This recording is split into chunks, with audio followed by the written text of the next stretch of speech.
We've got a date and a brand new mode for Splatoon 2, and we'll tell you all about it right now. What's up, everybody? It's Zach from Switch Force. I've got Jake and Gabe alongside me. The latest Nintendo Direct just wrapped up, and we got a bunch of information for the 3DS and for Switch, and a big focus on ARMS and Splatoon. Here we're talking about Splatoon and the new things that were revealed. Basically, the game launches on July 21st, which I think is earlier than people were starting to expect. I had heard a lot of August being thrown out there, maybe even September.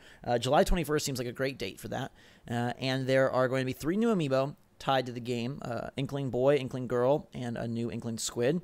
And obviously there's much more to reveal, the whole single player. We didn't get a true deep dive that's probably coming at E3, but we did see some more customization, and most importantly, a new co-op horde mode, which I think is just about the coolest thing they could have announced in this Direct for Splatoon. Nowhere near as cool as the hipster Inklings, though. Gabe, no, it's way cooler. What are you talking about? With the plaid shirts? Come on.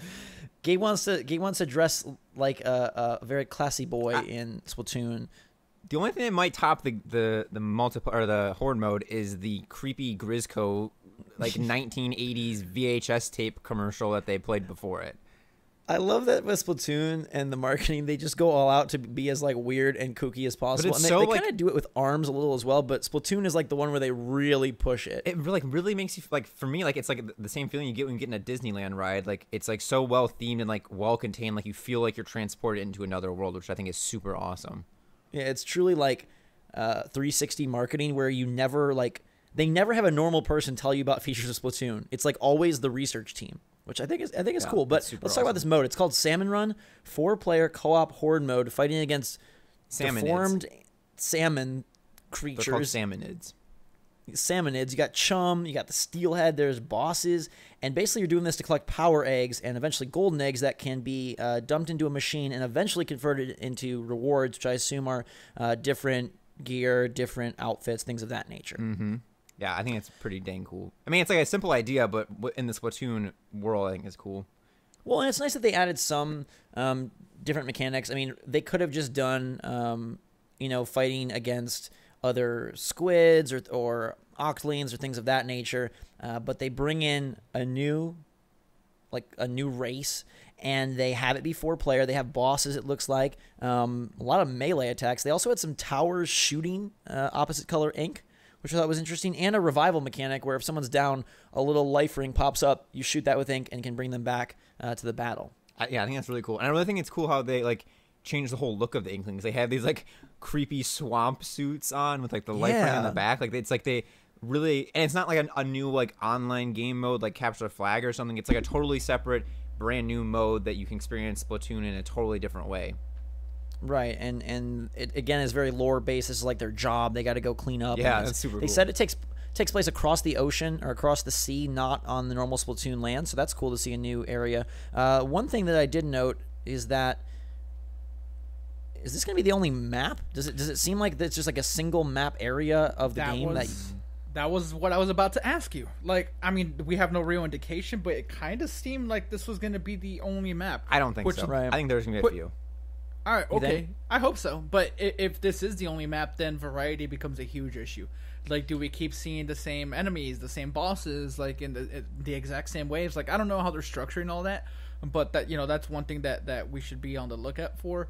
I do hope that Jake is correct and that there are other maps, though. I don't think they're going to go all out and have 10 maps, but I think they'll have 3 or something. I don't think they're going to create this whole mode and then just have one simple map and one enemy variety, and you can do it once and you're done, basically. That would make no sense to me.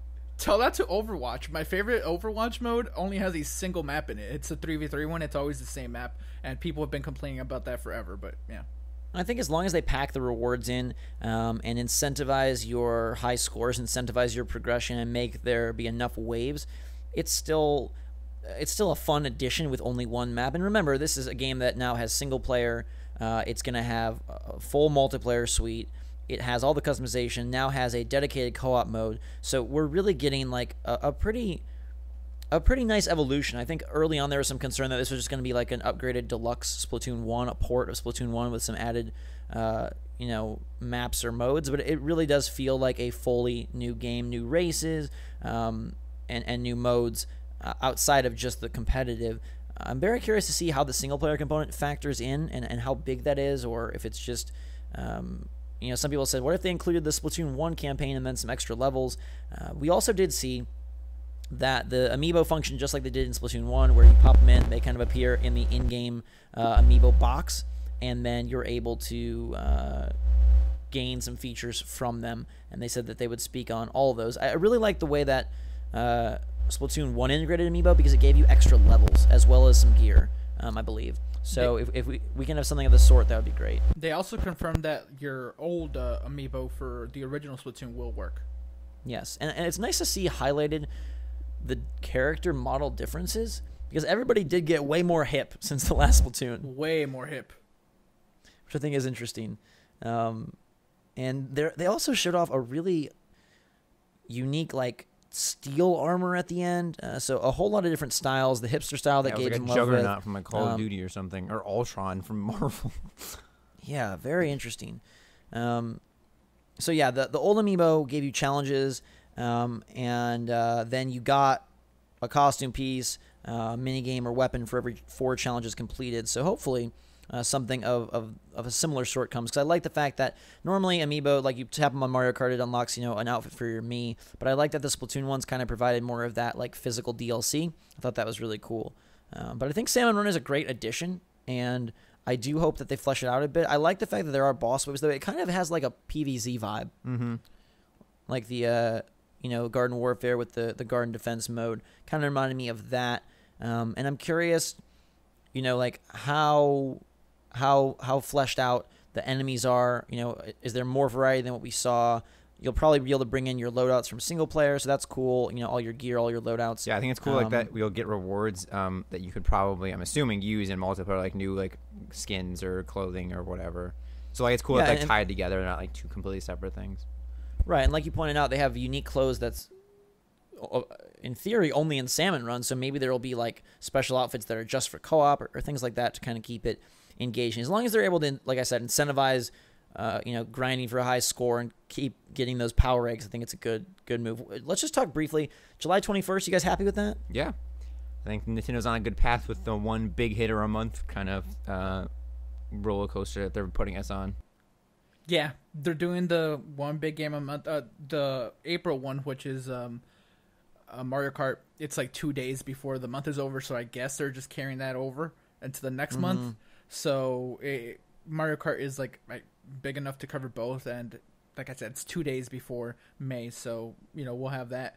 And after that, we Splatoon and ARMS like being where they are. I feel good about the releases. I think just want E3 to show us more leading into the fall, but we'll see about that when the time comes. Right, and if you kind of start to piece together the calendar, you've got ARMS on June 16th. Love having a game right after E3. Just when you get all done with all the excitement, something new to play is great. And then Splatoon 2 on July 21st. In theory, Mario and Xenoblade will be the November-December games, or the October-November games. So that leaves you with August, September, and then either October or December to hopefully pepper in some more of Nintendo's best. And there's a lot of rumors on what that could be. But right now, I think they're doing a good job keeping the releases hot and heavy.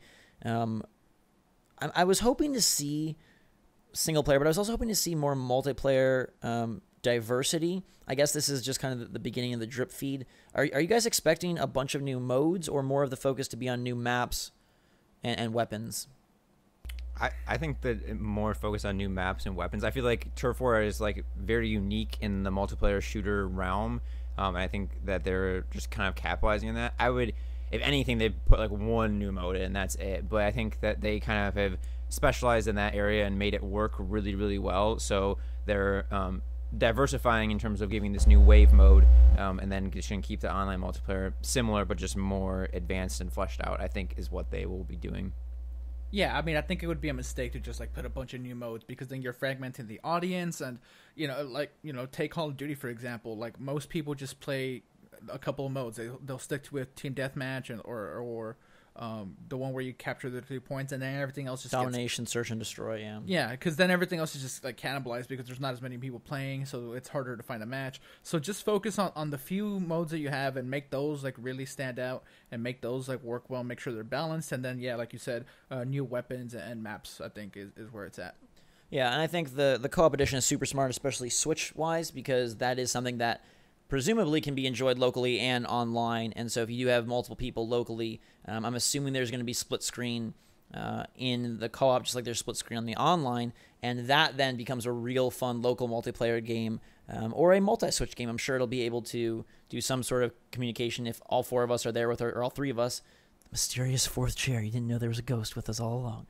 But anyhow, I think that would be a really cool way to kind of enjoy that game, either as a team online or as a team co-op, and just adds value there. So let us know what you think about the Splatoon 2 release date and the new Salmon Run mode. Are you even more pumped now that you know when it's coming out and you know it has a very cool co-op horde mode as a new addition? Let us know what else you want to see from Splatoon 2 and your overall thoughts on the new reveals today. Until that time, everybody, thanks so much for watching. Make sure to subscribe and hit that notification bell to stay up to date on the latest and greatest from Switch, like all of this new info from the Direct. Until then, though, thanks again. Switch Force out.